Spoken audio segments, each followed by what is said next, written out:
The airport bustled with people dragging suitcases, holding coffee, and reuniting with tearful hugs. But amid all the noise and movement, one man stood still, alone, phone in hand. He tapped out a message with a sigh. "Get over here." It was the third one he'd sent. Surely Yeo Hye-jun must have seen the flight info. It wasn't like the early morning arrival was a surprise. He had mentioned it more than once. Okay, more like 10 times.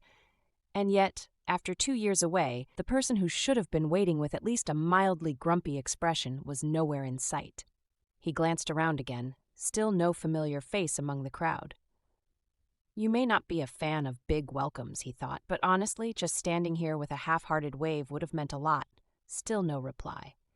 He stared down at his phone.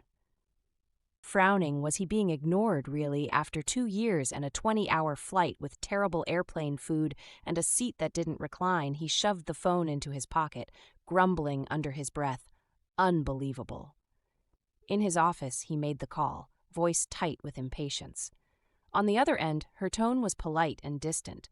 He reminded her who had been left waiting, clearly expecting her to be nearby. She apologized but explained that she wouldn't be able to return immediately, that she needed some time. His jaw tensed as he asked where she was. His eyes landed on the fountain pen sitting neatly on his desk, the one Yeo Hye-jun had given him as a promotion gift, back when things still felt simple. She told him her location without hesitation, Gowon Province. Then came the twist. She was out on a blind date. That word hit like a slap. He repeated it in disbelief, his voice now sharp with sarcasm. The idea of her sitting across from some guy, dressed up and smiling, pretending to care about his hobbies over a polite cup of tea, wasn't exactly easy to swallow. She confirmed it, said she'd wrap up the meeting and head back afterward. Then the call ended without any warning, leaving him alone in his office, staring at the pen as if it might offer answers that weren't coming. 19 years ago, in the thick, hazy fog of early spring, Yeo Hye-jun had appeared like a ghost on the road, lips blue, clothes soaked through, face streaked with tears and dirt. A child barely standing, blocking the car with trembling legs and a desperate heart, crying out for help like the world might end if no one heard. She stood there, drenched and shaking, right in the headlights, pleading to be saved. He had stepped out of the car slowly, watching as one of his drivers hurried toward her, concern etched into his voice as he knelt down to check for injuries. The child didn't say much, but her eyes said everything. Eyes that had already seen too much. It was a season caught between winter's chill and spring's promise, a time too cold for blossoms, yet too soft for snow. The night offered no moonlight, just darkness thickened by a fog advisory, the kind that made even the road seem unsure of itself. Along the desolate, mist-drenched stretch of Route 7 near the East Sea, where headlights barely cut through the gloom, that's where he found Yeo Hye-jun. At the blind date, he apologized, saying he should have made the trip up to Seoul himself. She reassured him that it was fine. With a slightly nervous smile, he promised that next time he'd be the one to visit. Then, as if confirming something important, he softly called her name, Yeo Hye-jun, and she nodded in response. He asked if Gangwon Province was her hometown, and when she said yes, he perked up with curiosity, asking where exactly. She hesitated for a beat, then laughed awkwardly, explaining that it was such a remote mountain village, he probably wouldn't recognize the name even if she told him. Just then, her phone started buzzing again.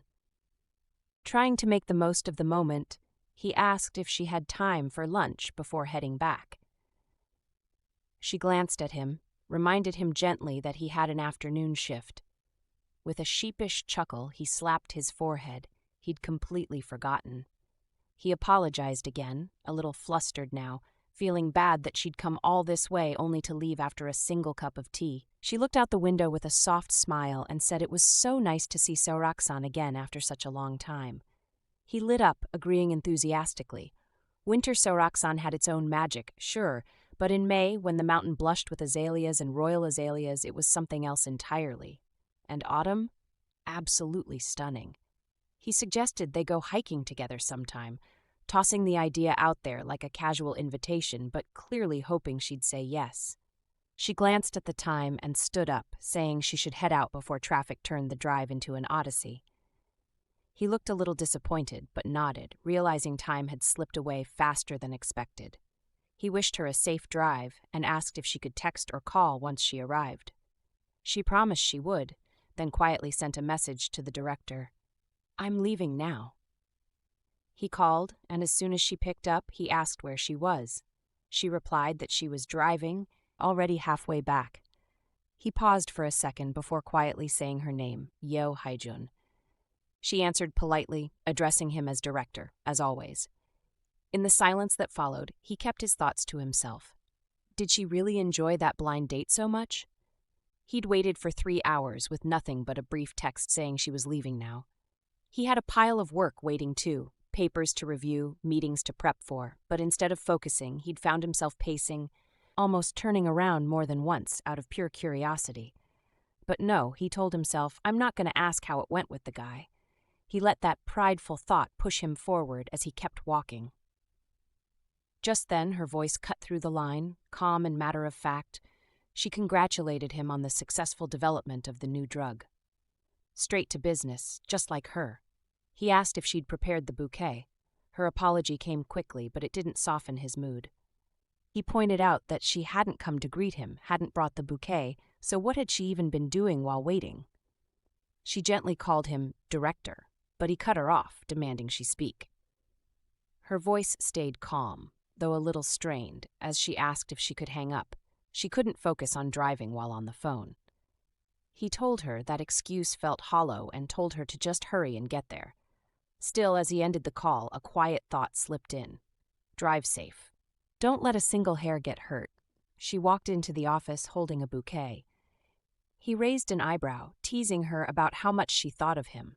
She smugly claimed she thought about him every day.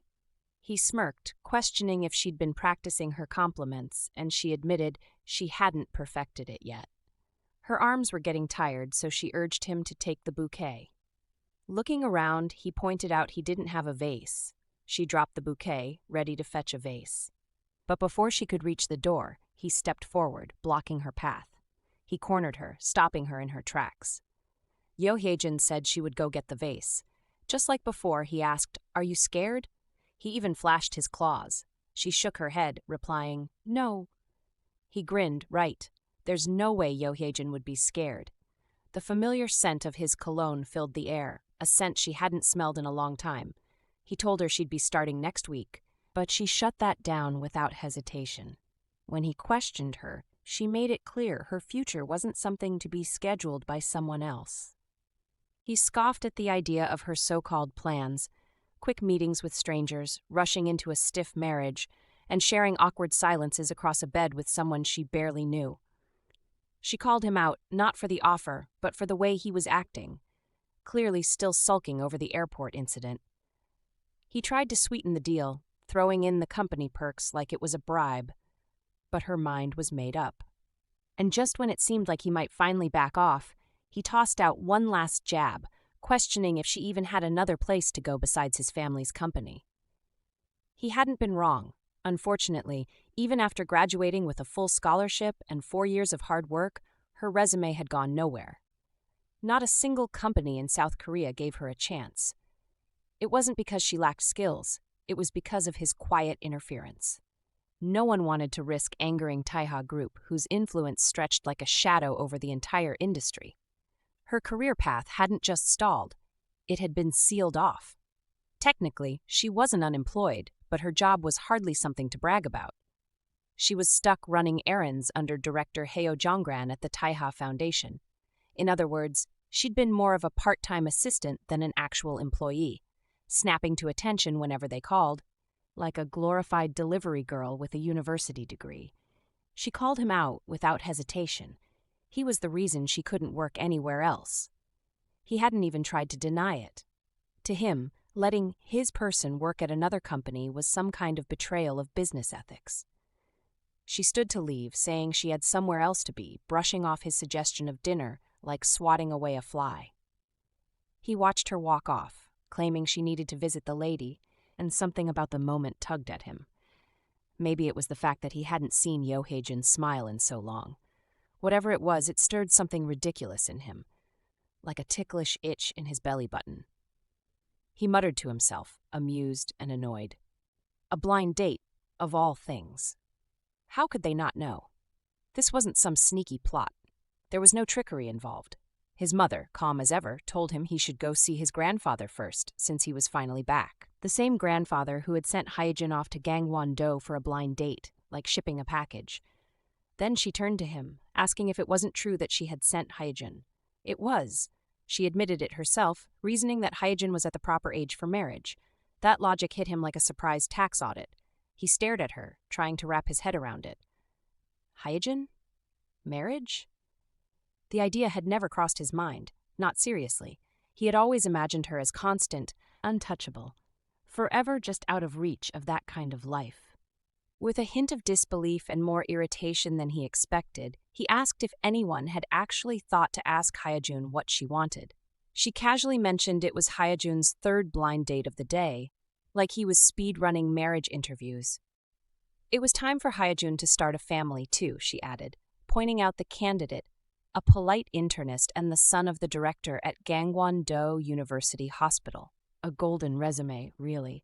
She reminded him with a gentle jab that she cared deeply about Hye-jun, just like he did.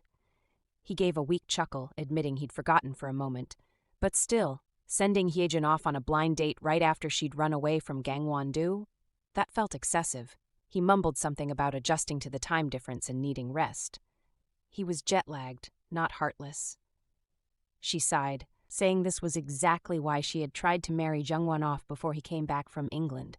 But of course, life didn't cooperate, and her plans had gone sideways. He hesitated for a beat, then blurted it out, half daring, half surrendering. Maybe he'd go on a blind date himself. She used to run the entire kitchen at Songmujai like a general in an apron, but after her back surgery, she stepped back and just oversaw things from the sidelines. Back when Yeo Hye-jun had followed the executive director to Songmujai, this woman had taken her in without hesitation, caring for her like her own daughter, nagging included, of course. As Hijun held the cup close, the warmth of the plum tea seeped into her hands. She thought to herself that some things never changed. That tea had been her go-to remedy back then, always calming her stomach and her nerves. Still worked like magic. She asked casually how the matchmaking went, tossing the question out like she was asking about the weather. Was the guy decent? Hijun nodded, saying he seemed sincere. Though in her head she suddenly remembered the one thing she'd completely forgotten. She never sent that follow-up text. With a small sigh, she quickly typed, "This is Hye-jun. I've arrived safely," and hit send. The Ajumma gave her a pointed look, the kind that came with years of wisdom and the authority of having changed your diapers once. She reminded Hye-jun that she should be grateful to the director for the rest of her life. Cold on the outside, maybe, but that woman had a heart that simmered with warmth underneath, like kimchi stew left to bubble just right. Ajumma's life philosophy was as calm and clear as spring water. Blend in, go with the flow, and live peacefully. Whether Taiha Group was splashed across headlines or the heirs were at each other's throats in some family drama that could rival a weekend makjang, her advice stayed the same. Stay out of it and just do your job. She always said that knowing too much only brought headaches, and yet, for someone who claimed to be blissfully ignorant, she somehow knew everything. Who argued with who was getting demoted, and which department was about to implode. It was like she had a sixth sense, reading this place like fortune tellers read palms, only with more accuracy. Hye-jun figured Ajumma had probably already heard all about the guy from the matchmaking date. Nothing ever stayed secret for long around here. She simply nodded, acknowledging it without fuss. Ajumma, ever doting, asked if she'd had dinner yet. Just then, a text buzzed in. To the fitness room. Hye-jun stood, brushing it off with a casual, "I'm fine skipping dinner." Ajumma, naturally suspicious, asked where she was headed. With a small sigh, Hye-jun explained the director had summoned her and that she'd be back soon. No big deal, just another unexpected detour in her supposedly peaceful evening.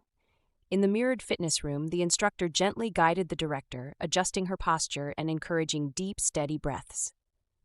"Inhale deeply and exhale slowly," she said with the calm authority of someone who'd mastered both yoga and the art of serenity. "That's great form. Keep breathing out steadily." Meanwhile, Hye-jun stood stiffly by the wall like a forgotten statue. She'd been there for an hour, an entire hour, watching every graceful movement. Called in precisely when the yoga class began, in a room full of mirrors that left no twitch or sigh unnoticed, it was clearly no accident. This wasn't just a coincidence.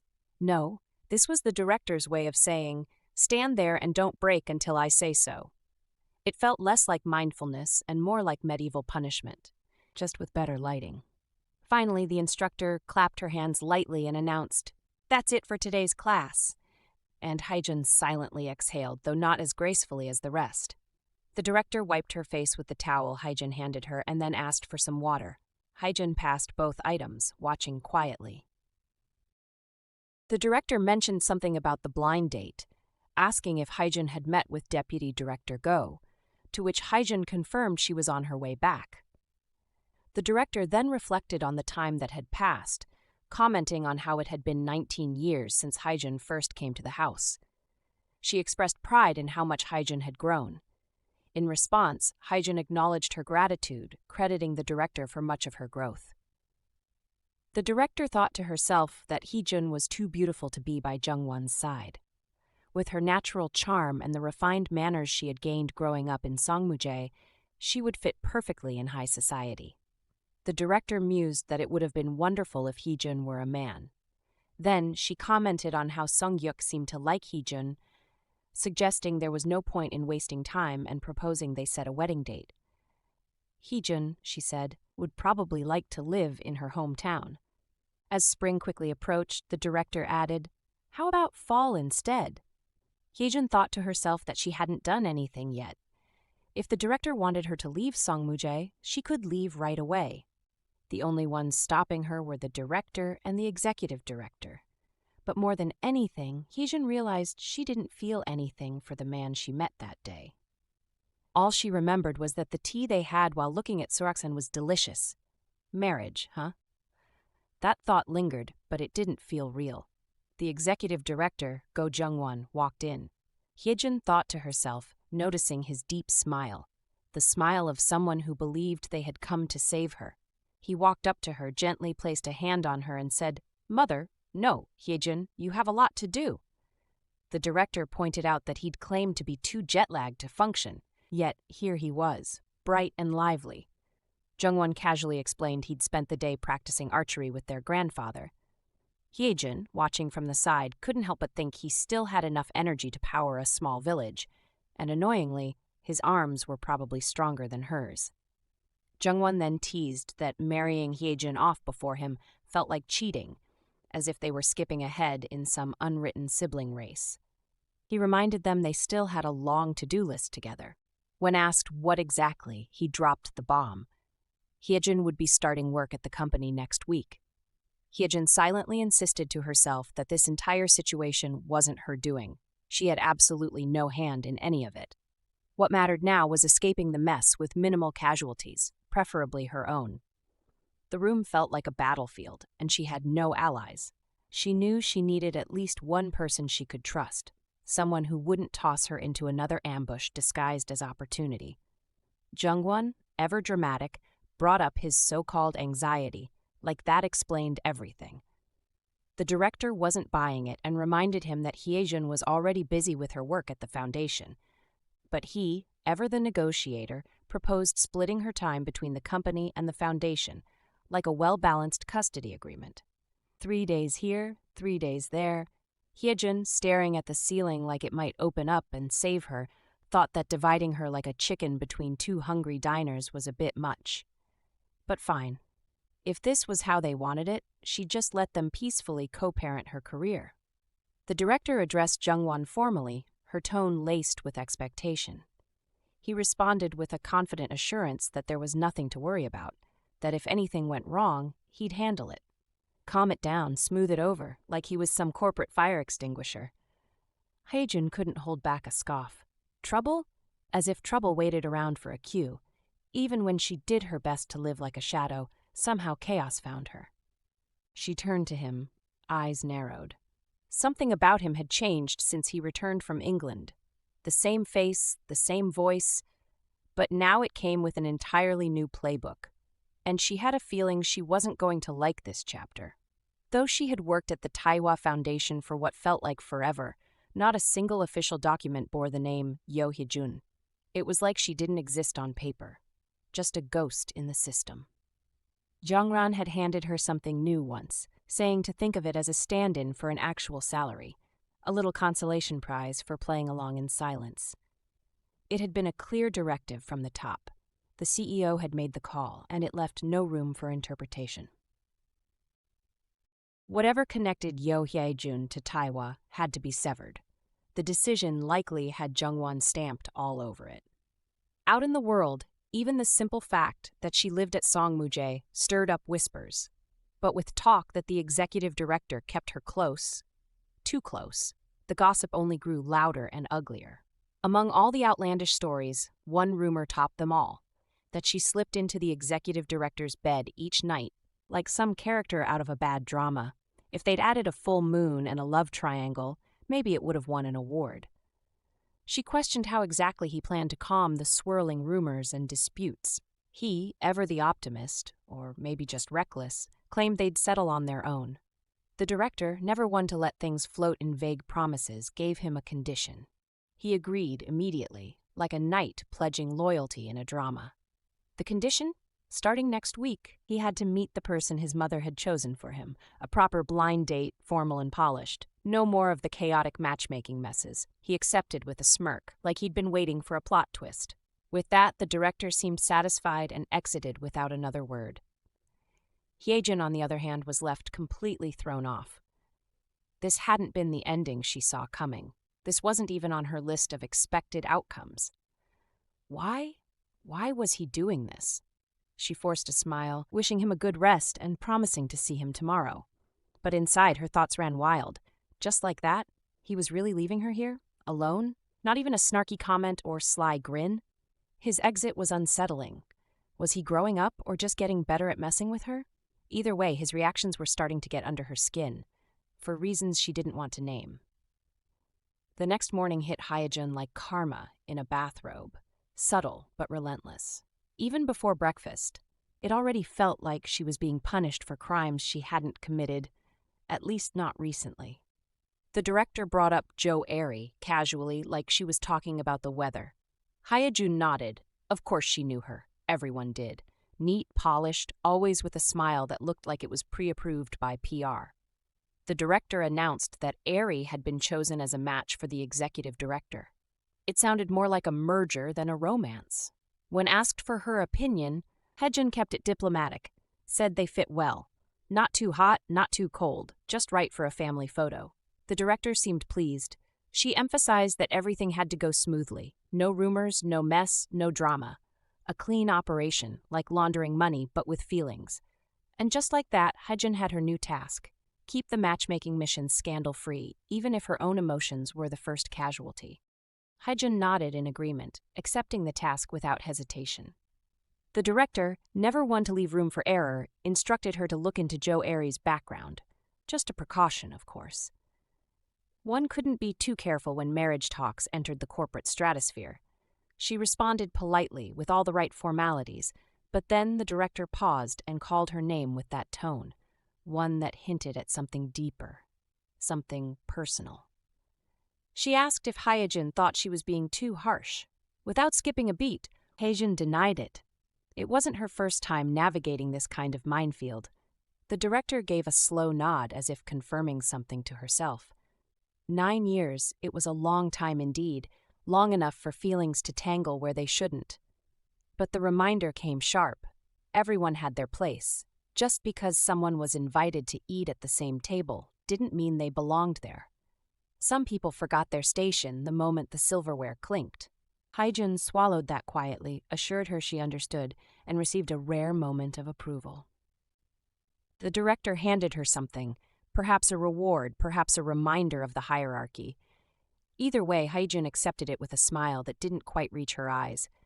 Hye-jun stared down at the necklace nestled in its velvet box, a piece worth over 100 million won, a small fortune dangling on a chain, grace disguised as gold.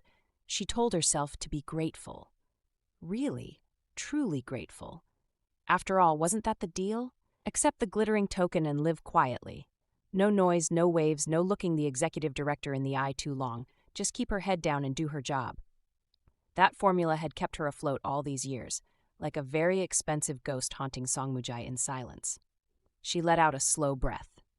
Step 1, ignore Go Jungwon.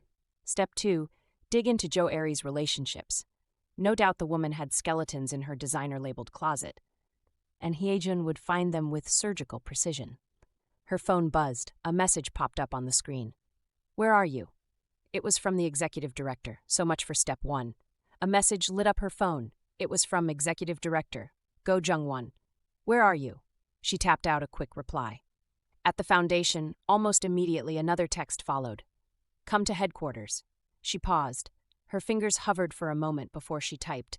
"The director gave me something to handle today. I don't think I'll be able to go." She leaned back with a satisfied sigh, already savoring her tiny rebellion.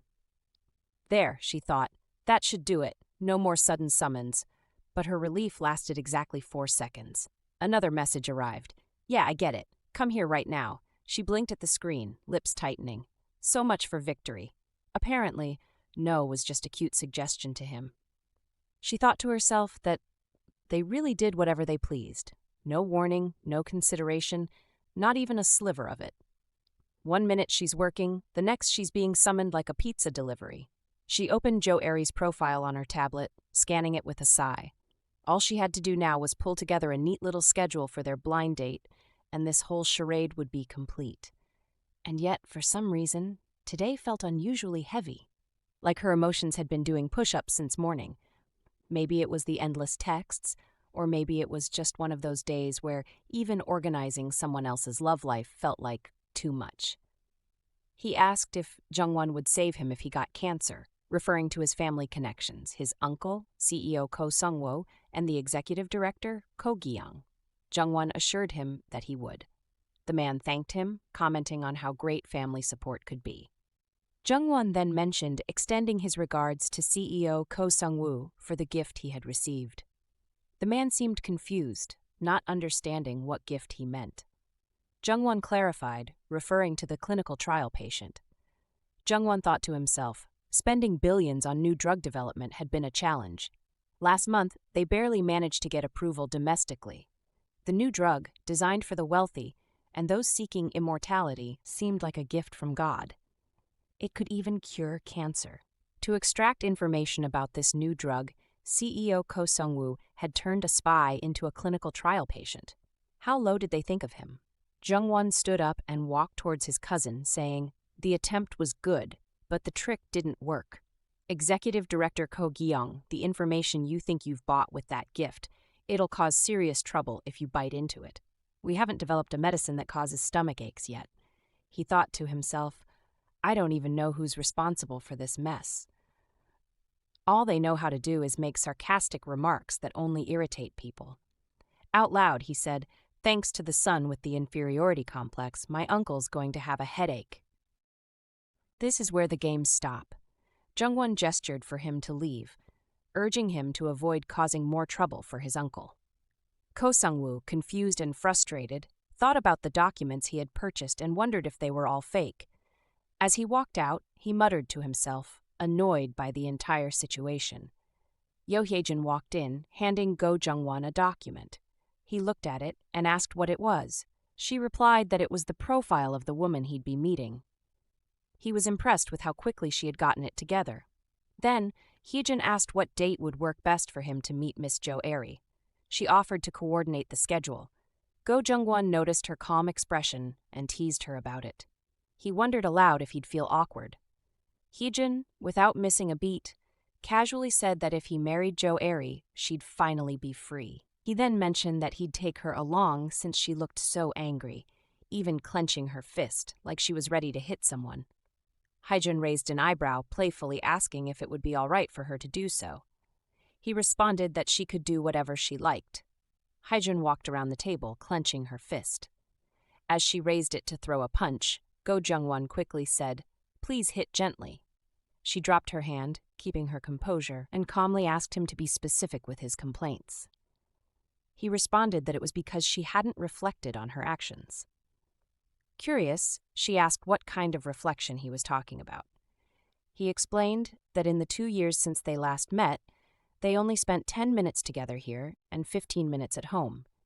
He suggested that maybe they could extend it to 30 minutes. He then asked if she wasn't sorry about that. Hijun thought to herself, is that really such a small reason? She replied, trying to downplay it, that she'd pretend she didn't hear the part about him taking her with him and chalk it up to a joke. But Go Jungwon was serious, confirming, I'm serious. Go Jungwon's comment hung in the air, and Hijun couldn't stop herself from thinking, you're serious? I'm not some kind of dowry. Why would you take me? To be treated like a shadow? Is that really how you expect me to live forever? He went on, questioning whether she was imagining a two-household situation with someone as rigid as her. He was convinced she wouldn't be able to handle it, calling her squeamish. Her mind raced. What about your future wife? Won't she be bothered by this? Without missing a beat, Go Jungwon seemed unbothered, mentioning that if things didn't work out, a divorce was always an option. Hye-jun's thoughts were a swirl of disbelief. You must be crazy. He mentioned how he didn't want to be separated from her for even a second, likening her to his own skin. Hye-jun thought to herself, I just want to go home. He brought up their 20th anniversary, suggesting they plan something special. But Hye-jun, not interested, focused on Joe Aeri's meeting instead. She told him to stop talking about anniversaries. He, however, insisted she sit down and think about it. Earlier, Hye-jun had been blunt, saying she didn't want to do anything, no matter the anniversary. She didn't want to marry Joe Aeri, and certainly didn't want to play along with his demands anymore. Now, with a slight smile, he said he could finally look at her freely, observing her face with a different intensity. She had always listened well, her innocence shining through. Now, grown into a woman, she lay asleep right in front of him. He couldn't help but think to himself, she'll have a sore neck if she keeps sleeping like that. He considered offering her a cushion, but everything always seemed to happen at the wrong time. He glanced at her and muttered under his breath, That look isn't right. I didn't do anything. She remarked that the thief seemed to be feeling guilty. He dismissed it, telling her not to tarnish someone's goodwill. She, not impressed, asked him to move since he was being annoying. When he questioned her, she pointed to his belt. He chuckled at her serious expression before agreeing to move. Suddenly, a man stormed in, angrily questioning what Go Jungwon was doing at the company and whether he was bringing Joe Aeri in. Earlier, he had offered tea, hoping to escape the chaotic situation. The man, however, was having none of it. He demanded to know what nonsense Go Jungwon had said to Gi-young earlier and pressed him on the meaning of a gift. Go Jungwon calmly replied, suggesting the president should know better. The president leaned back, insisting there was no proof and accusing without basis. But the executive director wasn't buying it. His disappointment showed plainly. He hadn't come unarmed. Evidence? He had plenty. A neat little voice recording, text messages between the so-called spy and Joe Gi-young, and a perfectly organized folder, probably labeled Gotcha, on his desktop. The president's calm started to crack. The director's tone stayed cool, but his words hit hard. If the old man really believed he had no weak spots, he clearly hadn't been paying attention. Today's events said otherwise. And now it was obvious. Yeo Hye-jun wasn't just another name on the payroll. She was the soft spot. Right on cue, the tension popped like a balloon as a woman breezed in, acting like she'd just walked onto a drama set. All charm and timing, she greeted the room like a queen, asking sweetly if her precious Aeri had arrived yet. Completely unaware she'd just stepped into a live landmine. She received a text from him that said, I want fried rice in 15 minutes. She replied with a quick yes, already heading to the kitchen. As she stood over the stove, stirring rice and vegetables in the pan, she sighed quietly. My world, my everything, she thought. At the time, I was just 8 years old when a boy picked me up off the street like a stray cat. Thanks to him, I grew up safely in Songmujai. Still, she couldn't shake the feeling that he saw her as something pitiful, like a long-term charity project. Maybe that's why he kept saying things like, I'll take you with me, even joking once, even if I get married, I'll take you along. She had laughed back then, but now those words felt more like handcuffs than a promise. Sometimes it felt less like love and more like being on house arrest with fried rice as bail. She dropped the tray of food on the table in front of him with a bit more force than necessary. His eyes immediately landed on her hand, catching the small burn near her thumb. He narrowed his eyes and asked about it, then pointedly questioned where the medicine was and why she hadn't used it yet. As usual, he delivered it less like concern and more like a command. He told her to go apply it and come back. "It's nothing serious," she muttered, waving it off like it was a paper cut. She added there was more fried rice if he wanted extra, because clearly feeding him was now a full-time job. He didn't even acknowledge the offer before telling her to start working tomorrow. She groaned. Of course, her opinion wasn't part of the decision-making process. She asked why he never asked what she wanted, but he just brushed it off with a half-hearted promise to consider it, then casually assigned her to the secretary's office like he was picking an outfit. She muttered that she didn't want to. Her voice was quiet, but the meaning was loud. Song Mujai wasn't enough. Now, even at the company, she was stuck serving the executive director. At this rate, all that was missing was a name tag and employee number. He leaned back in his chair and asked why she disliked him so much, like it was a complete mystery. She kept her tone polite, too polite, and said it was for his own good, addressing him with that stiff executive director title like she was reading off a company memo. He raised an eyebrow, clearly amused, and asked if she was really thinking about him now. She didn't answer. Instead, her thoughts drifted. Soon he'll meet Joe Aeri. And when that happens, they'll probably get married. Until then, I just have to endure this awkward in-between. He suddenly asked if she was worried about rumors, then joked that if there's no smoke without fire, they could just give people something to talk about. Apparently, in his mind, she was the chimney, and he was just catching the smoke. She bit back a sigh. If you don't do anything, there's no reason for any rumors, she thought. Is it really because of that promise? Her mind pulled back to the past, to when they were just kids. She remembered the serious look on his face as he told her to listen carefully. No matter what happens, I'll protect you. As long as you're by my side, you'll be safe. At the time, those words felt like a shield. Now they felt more like chains. He ran a hand through his hair in frustration and said it was unfair, demanded to know what exactly he had done to her. He hadn't held her hand, hadn't kissed her, and certainly hadn't invited her into his bed every night like the gossip claimed. He told her not to dodge the topic and to give a real answer, not just brush it off. She paused, clearly torn, then muttered that she'd think about it. Not the secretary job. This, the situation, him. It wasn't much, but it was the first time her answer sounded less like an escape and more like a maybe. He called her name, Heo Enisa, with the kind of weight only a father could put behind it. Yes, father, she answered promptly, her tone respectful. He asked about the progress with Daeguk Hospital. She informed him that a meeting had been scheduled soon. Nothing concrete yet, but the gears were turning. He sounded mildly surprised, repeating her words as if double-checking them in his head. She reassured him that Hye-jun was managing the situation smoothly. He paused, then remarked that Jungwan wasn't the type to bring up seeing someone first. If anything, he was more likely to show up with a contract than small talk. Her father admitted he couldn't read him lately, but trusted that Executive Director Go Jungwon would understand the importance of finalizing the new drug settlement. She nodded, agreeing that they would definitely need Daeguk Hospital's support to move forward.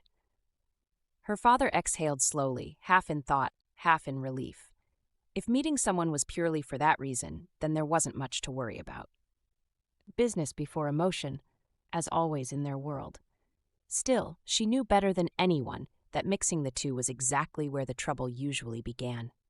There was a knock on the door. "Come in," her father said, looking up just as Go Jungwon stepped inside. Without wasting time, he asked directly if Jungwan was really seeing someone, and if marriage was actually on the table.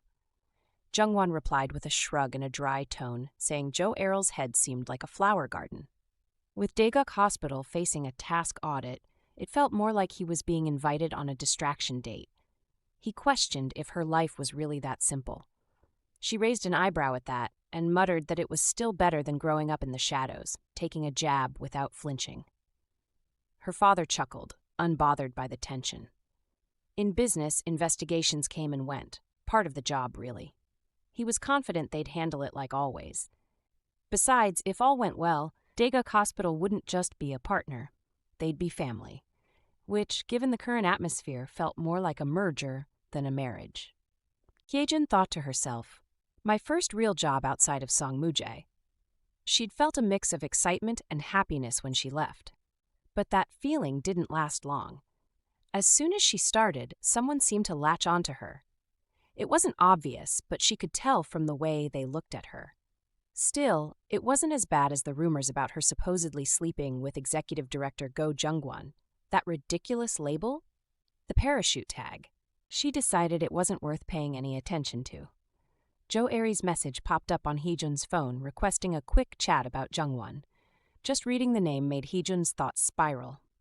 Joe Aeri, daughter of a doctor dynasty, beauty queen mother, and a life so cushioned with wealth it could rival royalty. She was the kind of woman raised like a greenhouse flower, delicate, pampered, never once brushed by hardship or want. Aeri probably thought the word struggle was just dramatic flair in novels. Joe Aeri had majored in modern dance, once even planning to study abroad before switching gears. Now, she held a comfortable position as team leader of Daeguk Hospital's PR team, graceful career pivot, courtesy of a family name that opened more doors than resumes ever could. And now she wanted help. From Hye-jun, of all people. Her message came with a chipper tone, claiming they'd inevitably have to meet. Hye-jun responded with a quick text, promising to follow up around lunch. After hitting send, she sighed internally. Something told her today was going to be one of those days, the kind that required extra coffee and twice the patience. Joe Aeri greeted her with a smile that looked effortless, too effortless. She apologized for any wait, though Hye-jun hadn't been counting the minutes. Aeri dove straight into the topic of marriage, casually dropping that the family had started planning, but she hadn't heard from Jungwan yet. Instead of waiting, she'd gone straight to the chairman, who pointed her in Hye-jun's direction, because naturally, who else would know Jungwan's schedule better than the woman stuck managing it? Hye-jun kept her voice even and asked for a preferred time. Aeri, all sweet diplomacy, said any time would do. She added that Hye-jun had been a huge help, clearly implying she'd been doing wife duties before the title was official. Then came the real question. How long did Hye-jun plan on staying at Songmujae? Without flinching, Hye-jun gave her answer. The moment they were married, she'd leave. No dramatics, no pause, just a quiet line that felt heavier than it sounded. Joe Aeri let out a soft laugh, saying it was a relief to clear things up. Apparently, rumors had been swirling. Ridiculous ones, according to her. She thanked Hye-jun with the kind of politeness that always came dressed in silk and handed over a small box, calling it a token of gratitude for helping with the wedding. She insisted there was no pressure, just a gesture. The box itself was dainty, ribboned, and very airy. Hye-jun glanced at it and held back a sigh. Trinkets weren't her thing, especially not ones dressed up to look like peace offerings. Aeri added that she thought the item inside would suit her. Hye-jun politely refused. It didn't matter whether it was a gift or not. What she had in return wasn't something you could wrap in a box. It was a story, and she was finally ready to share it. Team leader Joe Aeri blinked, caught off guard by the calm but sharp suggestion that came her way. Maybe it was best to first tidy up the things orbiting her own life. Her polite smile faltered. Hye-jun, unfazed, brought up the man Aeri had lived with during her time studying abroad, a detail not yet known to either the director or the executive director. Aeri stammered, the color draining slightly from her cheeks. But Hye-jun remained composed, her tone light yet pointed. She wasn't judging. After all, modern relationships weren't something to cower from or be ashamed of. Still, when you were aiming for a high seat at a high table, it paid to keep things neat. This wasn't a threat. It was advice, friendly, if a little inconvenient. Ajuma spoke gently, admitting she couldn't ask Hye-jun to live the same way she had. Songmujae, as lovely and warm as it was, with its comforting people and quiet charm, wasn't enough. Not for someone still carrying the weight of how others looked at her. All pity and sympathy, never just as a person. Hye-jun wanted to move on, to forget, to live freely without the shadows of her past stretching over her every step. She deserved a normal life, one where she could get married, work a job she liked, make friends without whispered backstories, and actually enjoy the years she was still supposed to be young. Go Jungwon stood silently, turning those words over in his mind. The thought hit him harder than expected. Was she really that unhappy right now? Had he been so close to her, yet missed that truth all along? Hye-jun entered with her usual calm and announced her arrival. Go Jungwon, already seated, gestured for her to join him and gave a mock sigh, as if having a simple meal with her required diplomatic negotiations. She replied that they could eat now. No need for drama. The topic quickly shifted, as expected, to Joe Aeri. He questioned her urgency about the meeting, eyebrow raised like she was personally invested in his marriage plans. She reminded him that it was, unfortunately, in her job description. Besides, Aeri had said she was flexible and would match whatever schedule worked. He leaned back, pretending to think hard, but clearly just stalling. Then, as if choosing a brunch spot, he picked Saturday, earlier in the day, preferably, because nothing said romance like checking off a meeting before lunchtime. Hijun nodded and told him she'd inform Aeri about the plans. When it came to the location, Jungwan suggested the office, as if a business meeting had to have the most formal backdrop. Hijun agreed without much fuss. Then the mood shifted. Jungwan, looking almost curious, asked her if she was happy. Hijun, caught off guard, answered that she'd never really thought about it. He pressed further, asking if she'd ever felt unhappy. Her mind raced, wondering if he was trying to test her or if he actually cared. She kept her tone steady, though, questioning his reason. "Why ask if you won't believe me?" she responded, half expecting him to brush it off. But instead, he gave a blunt answer, "Because I don't trust you." Her thoughts froze. She wasn't sure whether to laugh or just be confused. Trust issues. Great. Hijun smiled slightly and replied, "My unhappiness ended when you gave me a hand, executive director." Jungwan grinned, pushing her plate a bit closer. "Yeah, eat a lot, just like the old days when you ate 2 bowls of rice, Yeo Hye-jun. If you're not going to eat, I'll finish it." She gave him a skeptical look. "Isn't this dirty? It's the one I was eating." He shrugged with a casual smile. Not at all. She could have sworn there was a hint of mischief in his eyes. Well, if it wasn't dirty to him, she'd just let it go. Go Jungwon leaned in slightly and said, "I feel like I smell strawberries." "Every time you breathe, it smells like strawberries." Hye-jun quickly thought to herself, "Too close," and casually replied, "My lip balm smells like strawberries." He grinned, "I like the scent. Put some on me, too." Hye-jun blinked, feeling a little uncomfortable. "There's a limit to jokes." She glanced at the driver, who was sitting in the front seat, and said, "What are you doing?" Jungwon, unfazed, replied with a smirk, "The lip balm, put it on me." Go Jungwon requested the lip balm, asking her to put it on him. Hye-jun thought to herself, the man who had agreed to an arranged marriage meeting on Saturday. He asked again why she wasn't applying it. She told him to do it himself, only to have him insist that it wasn't hard and that he'd take care of it. She suggested he take a nap on the way since he had a tiring day. He agreed, needing rest. She asked him to move his head, but he refused, claiming he was too tired. She responded that his head was heavy, but he shrugged it off, saying she could endure it since he was the one exhausted from important work. Despite her protests, he insisted, and then drifted off to sleep, telling her to wake him when they got home. The director thought to herself, "Maybe I've gotten too attached. There's a clear hierarchy between us." It was a relief that Hye-jun knew, but now there would be no more pity or sympathy.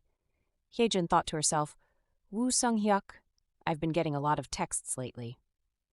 Team leader Choi Kyung-ho walked over and said, "This isn't really a job for the new employee, is it?" He looked at the neatly organized files and added, "Hye-jun, these files are spotless.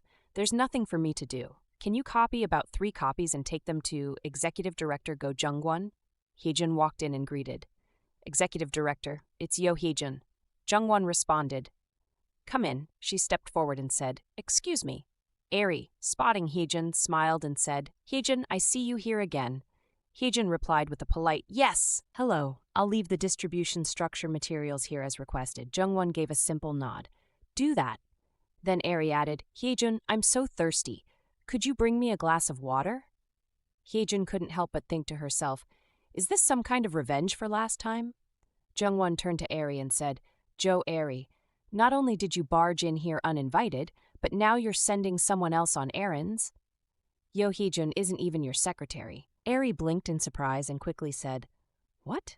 Ah, that's sorry. I think I made a mistake.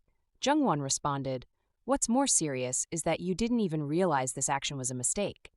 Aeri thought to herself, I don't want Hijun to get caught up in this. But I can't break up without a date. I will definitely marry Jungwan. For sure. She turned to Hijun and said, I'm sorry if I upset you. I misspoke. Hijun simply nodded. Yes, I'll leave now. Aeri, noticing Jungwan's discomfort, urged him to sit down, suggesting his legs must be tired. He quickly shot back, telling her to stop with the fake concern. Confused, Aeri asked what he meant. He replied bluntly, saying calling him Oppa was creepy. Aeri immediately promised to address him more respectfully, using his name instead. Jungwan sighed, saying they needed to be more careful in the future to avoid awkward moments like this. He had something else on his mind, too. He wanted to know if she was free on Saturday. Aeri agreed that Saturday worked for her, and they set the time for 3 p.m. She told him she needed to get back to work, so she stood to leave. Jungwan started to say something, but Aeri quickly interrupted, saying, No, Mr. Jungwan, see you on Saturday. He let out a frustrated sigh, muttering to himself, That's so frustrating. Woo Sung-hyuk sent a text to Hijun, asking if she would be interested in going on a date this Saturday. The message was simple but straightforward, leaving her to wonder if he was serious or just being playful. Joe Aeri had already called his name twice, but Jungwan hadn't heard a word. His mind was somewhere else, distracted and clearly uninterested. Earlier, before meeting her, he'd sent Hijun a message, trying to rope her into watching his matchmaking meeting like it was some kind of spectator sport. But Hye-jun shot him down almost instantly. She had plans. When he asked who with, her answer came back fast, Woo Sung-hyuk. That name alone probably did more damage than any punch. Jungwan checked his watch and set the tone right away. 30 minutes on the clock, no extensions, no fluff. Aeri blinked, caught off guard, clearly not expecting the meeting to run like a dentist appointment. But Jungwan didn't flinch. Efficiency was the name of the game. Then came the question, bold, unexpected, and way off the business agenda. Jungwan didn't even blink. Whatever hopes Aeri had walked in with, he dismantled them with professional precision. This wasn't a rom-com setup. It was a meeting tied to a family promise, and he treated it like a contract negotiation. Personal feelings? Not part of the deal. She looked at him, her words steady but soft. She wanted to make sure they understood each other, even if the situation felt out of her control. The thought of an arranged marriage didn't bother her as much as it should have, as long as they could at least get along. He dismissed her thoughts with a slight shake of his head, making it clear he wasn't one to entertain such decisions so easily. He suggested they could start now, but the suggestion felt more like a formality than anything real. She shifted her approach, her voice quieter now as she dropped the formal tone. She finally admitted how she felt, words that felt a little too vulnerable, even for her. He, however, wasn't moved. With a simple remark about time running out, he stood to leave, uninterested in further conversation. Her question about when they would meet again was met with the same indifference. His focus was elsewhere, and she knew it. As he left, she couldn't help but stew over the way he dismissed her. She promised herself that one day she'd make sure he felt the sting of this humiliation. Just not today. Hijun smiled, feeling a sense of relief after the cultural outing. It had been a while since she'd done something so enjoyable, and it left her feeling lighter. Woo Sung-hyuk was happy to see her in a good mood. He asked about her work, though he couldn't help but wonder if she was as popular at her company as he imagined.